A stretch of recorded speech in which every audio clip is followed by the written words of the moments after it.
tulungan niyo po ako. Sana huwag akong malate.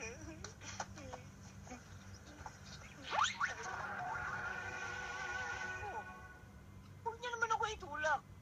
Late na nga yung baby. Good morning, class. Good morning, Ma'am!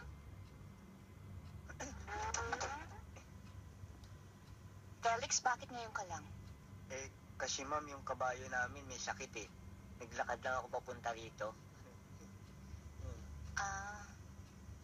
Oh, sige. You may take your seat.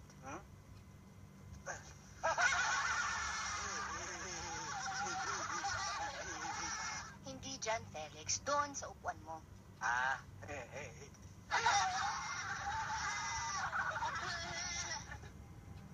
Class, our first lesson for today is about ang tatlong klase o uri ng tao. Una, yung klase ng tao na ito ay meron siyang sinasabi pero hindi niya ginagawa. Yung pangalawa, meron siyang sinasabi at ginagawa niya. Yun, mas magaling yun kaysa sa una. Pero ang pangatlo, na pinakamagaling,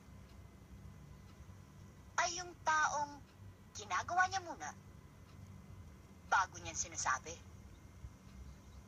Ma'am, ibig niyo pong sabihin, kung magnanakaw ako, gagawin ko muna bago ko sabihin. Mali yan. Dahil unang-una, masama ang magnakaw. At pangalawa, magagalit ang Diyos. Ma'am, asan po ba ang Diyos? Magandang tanong yan, Marty. Alam mo ang Diyos ay nasa langit. Diyos ko, nasa langit pala kayo? Ang taas niya na. Mag-iingat kayo ha. Baka kayo mahulog. Ang sakit yan. No?